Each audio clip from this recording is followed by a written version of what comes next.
Olá pessoal, tudo bem? Estamos retomando aí o assunto confiabilidade humana. Dentro da proposta que eu fiz lá no LinkedIn, dividi essa disciplina em 10 temas e agora estamos chegando no quarto tema, que é um tema muito importante e que, à medida que vai progredindo, permite a todos que têm acompanhado aí, que têm participado, ter uma boa visão desse assunto, que é um assunto que está numa crescente, né? Hoje as empresas estão cada vez mais preocupadas com os aspectos ligados à segurança, às questões de fatores humanos e também de um melhor desempenho qualitativo de seus funcionários. Então a confiabilidade humana atua sistematicamente dentro desse contexto. Antes de avançar, né, com o assunto, vou me apresentar mais uma vez, sempre faço isso. Meu nome é Fernando Xavier, sou engenheiro mecânico e atualmente sou consultor na área de engenharia de confiabilidade e gestão de ativos pela empresa Ausenco. Né? Faço parte da equipe de Asset Optimization dessa empresa e nós temos como missão apoiar as empresas na implementação do RCM através do nosso software Origin, que é visto por nós como uma base sobre a qual as empresas terão todas as condições de evoluir para uma gestão de ativos realmente consolidada dentro da norma ISO 55000. Então a Ausenco está realmente com uma missão importante aqui no Brasil, vem crescendo e eu também venho aproveitando essa escola excelente que me consagra nessa área de engenharia de confiabilidade e gestão de ativos. Além disso, né, atuo também como professor especialista em confiabilidade humana pela PUC Minas, missão muito importante que eu venho cumprindo com muita satisfação e que de alguma forma me estimula a dividir esse conhecimento com vocês através aí da plataforma do LinkedIn. Desde já agradeço as muitas participações que eu tenho que tem ocorrido lá, muitos vídeos já chegaram a centenas de participações, de visões, de visualizações, e algumas pessoas têm comentado muito positivamente sobre o assunto, sobre a matéria e também agradecendo pelo aprendizado, o que me deixa realmente muito feliz. Vamos caminhando, né? Já falamos aqui sobre as definições e resumo histórico, já foi um tema tratado aqui por nós. Erros humanos e as grandes tragédias foi um tema bastante pesado, né? Mas de grande motivação para quem deseja conhecer essa área. Classificação dos erros humanos e agora o tema 4, né? Aspectos cognitivos entre estímulo e resposta. Vamos ver o que se trata esse assunto. Eu vou tirar aqui a minha imagem, né, para dar até mais espaço aí para vocês apreciarem o assunto e vamos entrar aí no nosso curso de hoje, né, no nosso tema de hoje, propriamente dito.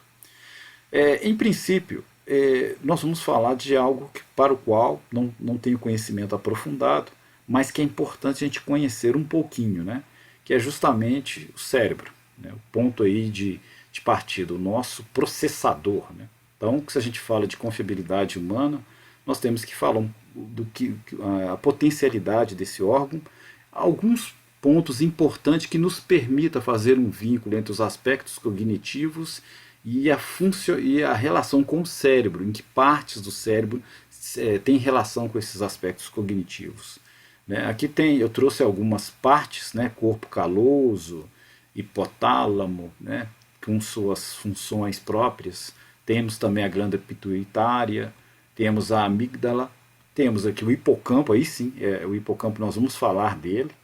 Trago que também a medula oblongada, cerebelo, que faz aí a questão das funções, coordenação dos movimentos, o tálamo, centro de informação para o cérebro, os gânglios da base, esse também é um tópico que nós vamos separar aqui, e a parte aí do neocórtex, que é essa parte alaranjada, esse envoltório, que é onde você tem armazenados grande quantidade de informações, que também faz parte aí dos aspectos da nossa memória sensitiva, planejamento, emoção, julgamento. Então, por assim dizer, seria a estrutura maior e de grande importância para nós. Né? Então, as outras partes aqui são apenas localizáveis, vamos dizer assim, para se ter uma visão geral do cérebro, mas nós vamos centrar nossa atenção essas três partes que sobre as quais a gente tem uma conexão muito forte com os assuntos que nós vamos abordar logo adiante.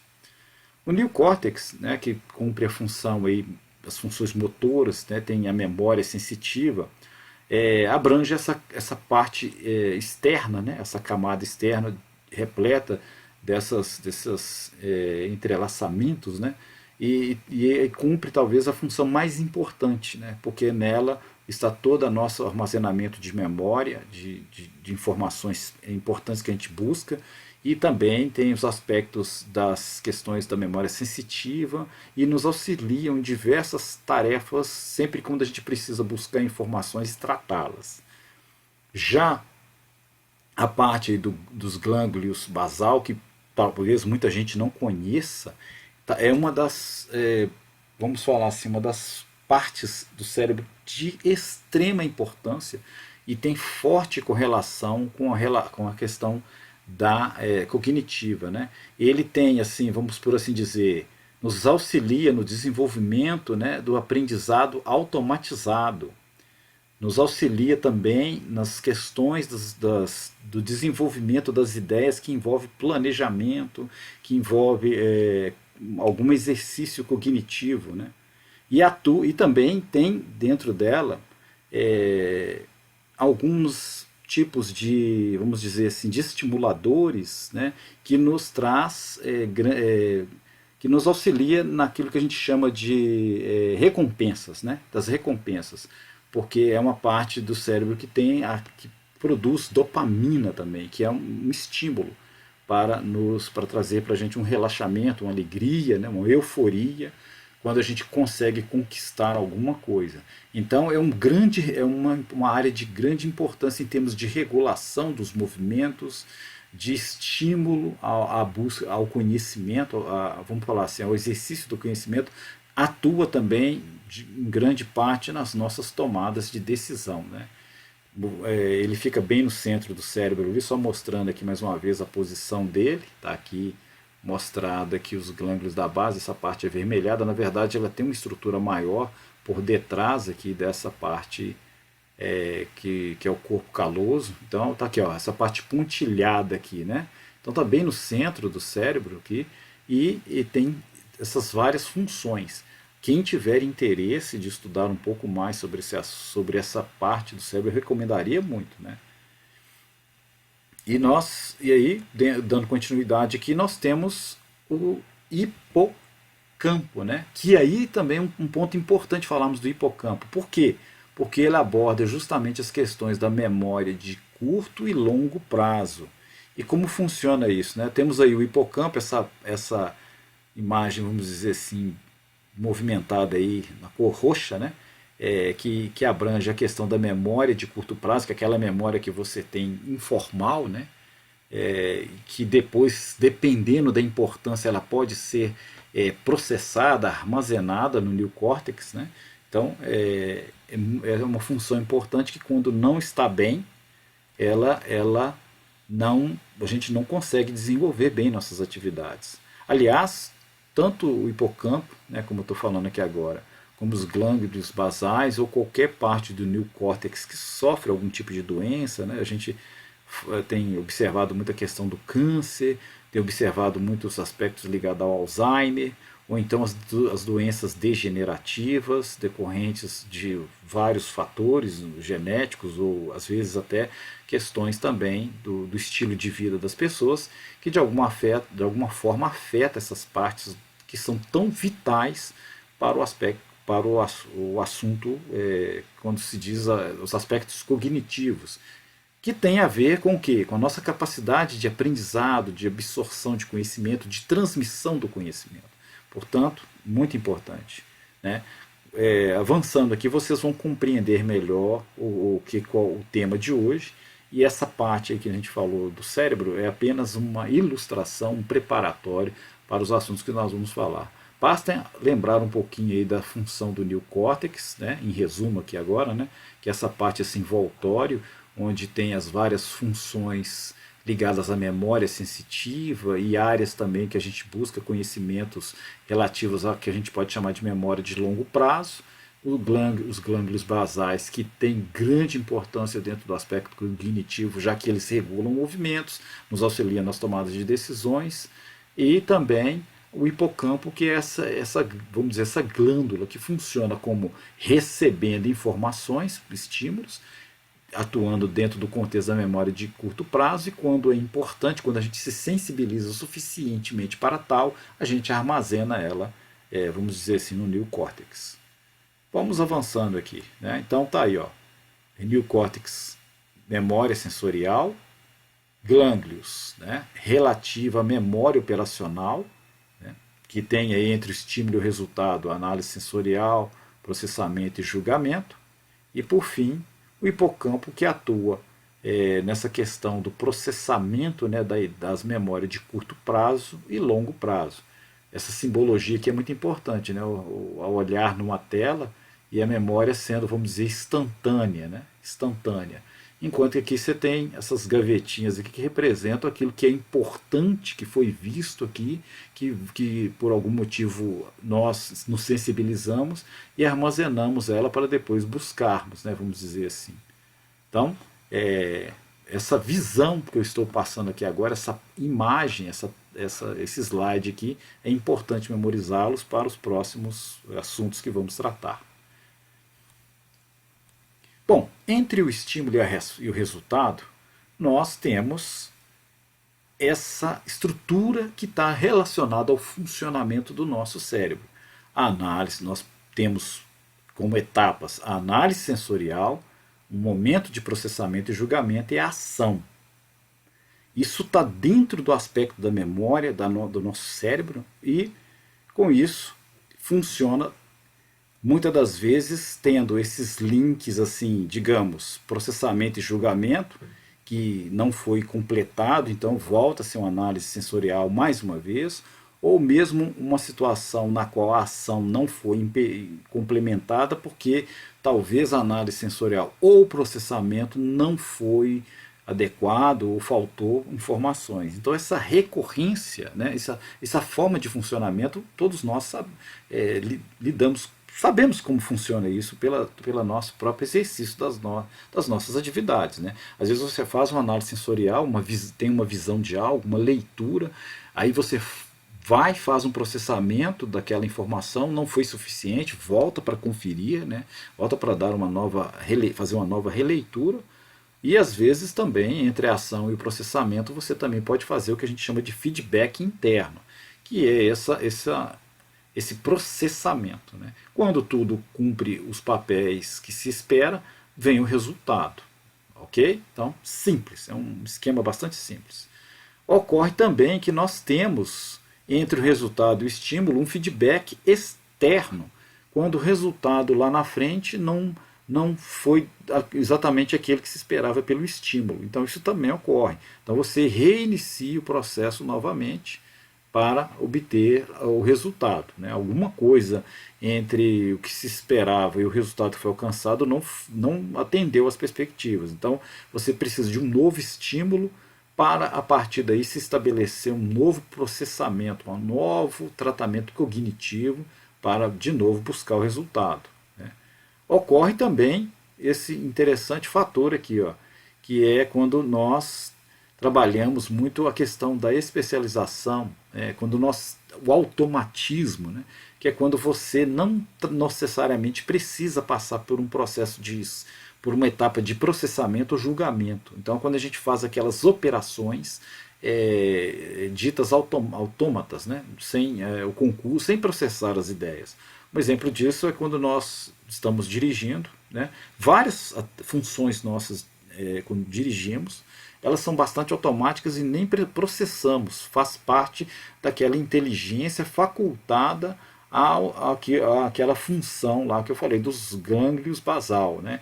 É quando os gânglios basal é que cumprem esse papel no cérebro de nos fortalecer contra os aspectos de especialização e automatismo. Né? Eles são vamos falar assim, os gestores do refinamento dos nossos movimentos. Quando a gente tem então a gente pode dizer que todo o processo nosso entre o sensorial e a ação, a gente pode dispensar o processamento quando desenvolvemos essas habilidades motoras autômatas. Isso é muito importante para diversas atividades ligadas, por exemplo, a linhas de montagem, produção seriada, né, em que o indivíduo tem uma análise sensorial muito forte e ação também muito bem delineada. Né? Então é importante a gente fazer essa associação também dentro dessa linha de pensamento aqui. Agora vamos falar dos aspectos que afetam a nossa capacidade sensorial, processamento e tudo, né? Doenças afetam a nossa análise sensorial, drogas, cansaço, distração, tudo isso afeta bastante o nosso desempenho sensorial. E isso são pontos que a gente falando assim de confiabilidade humana, é importante considerar. Medo, inaptidão, drogas novamente, né? E preconceitos, visões de mundo, são aspectos que afetam o nosso processamento, o nosso julgamento. Então também eu estou aqui trazendo nesse momento, dentro do contexto, quais são os aspectos que nos afetam e nos sensibilizam aos aspectos quanto à cognição. Né? Estresse, insegurança, bloqueios e ansiedade também afetam a nossa ação. Às vezes você fez uma análise adequada, um processamento adequado, mas não consegue agir devido à insegurança, medos também, bloqueios, fatores diversos que fazem parte do contexto das nossas dificuldades, né, dentro da vida. Né? A vida ela impõe inúmeras situações que nos levam a esse quadro como apresentado aqui. Né? Além dos aspectos que eu acabei de citar, tem também as doenças, o envelhecimento, que já no caso está relacionado à memória, né, ao cérebro, assim, a parte fisiológica, traumas, estresse também, desestímulos e um dos principais problemas que nós enfrentamos, que é a depressão. Por outro lado, os aspectos de saúde, maturidade, perspectivas, sonhos, né, são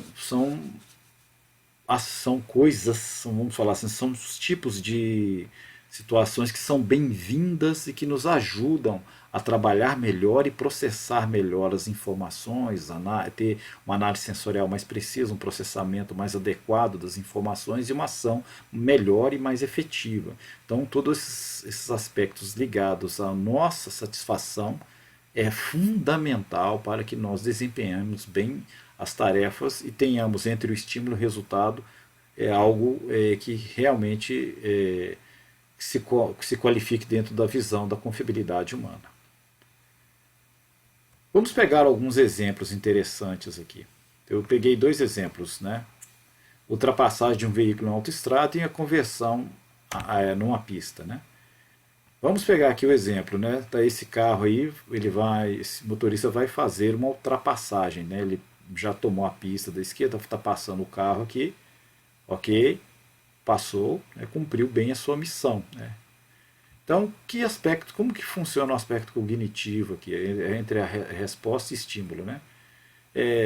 Qual o estímulo? Reduzir o tempo da viagem. Análise sensorial, visão da pista, veículo adiante, distâncias, faz uma leitura de tudo isso para ver se está tudo ok.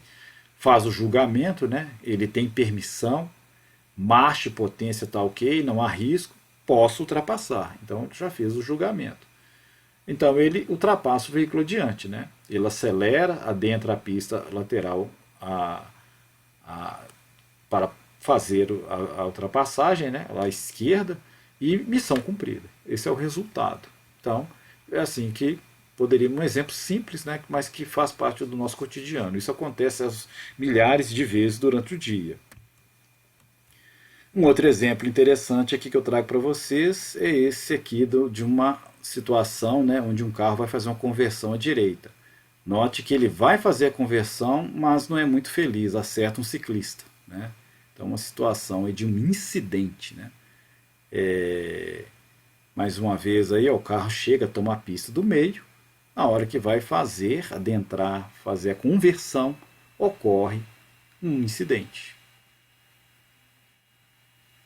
Pois bem, então vamos fazer a mesma análise. realizar a conversão à esquerda para outra pista. Então esse é o estímulo. O motorista avaliou sensorialmente, né, dentro do ambiente em que ele se encontrava, diga-se de alta pressão, né, ele está fazendo uma conversão, é difícil esses tipos de conversão, né, então há uma tensão provavelmente, mas ele fez as observações dentro do patamar que ele tinha, creio eu, concentrou muita visão na pista, mas não olhou o todo, né, e acabou acontecendo esse evento. Mas vamos seguindo, né. Então ele fez a visão dele, distância boa, não vem carro, que era a principal preocupação. Então ele fez lá o julgamento, distância e posição ok, sinalização me autoriza, marcha e potência ok, posso convergir. Porém, ele avança, o carro atravessa a pista, tudo certo, não houve nenhum erro, cumpriu a legislação, cumpriu a lei, tudo certinho. Porém, né, na hora que ele cumpre a missão, ele percebe a bicicleta e já não deu tempo de agir mais, porque ele provavelmente podemos concluir que alguma etapa do processo não falhou. Né? Eu poderia, talvez, a análise sensorial ou julgamento aqui, um dos aspectos não foi bem sucedido e acabou levando a um acidente. Né? Então as coisas normalmente funcionam assim, ou dentro dos aspectos cognitivos, alguma etapa não foi bem cumprida. Então é um exemplo de uma falha. Né? Então é isso aí. Dentro, pessoal, do contexto que eu queria trazer hoje e do que é permitido, né, nós podemos concluir aqui. Né, eu consegui, trouxe aqui, é um tema mais difícil, mas também não é tão complicado, porque a simplificação dada pelo sistema, né, como apresentado aqui por esse esquema, torna bem tangível o entendimento do assunto. Há bastante literatura sobre isso, e o assunto agora é justamente literatura, bibliografia.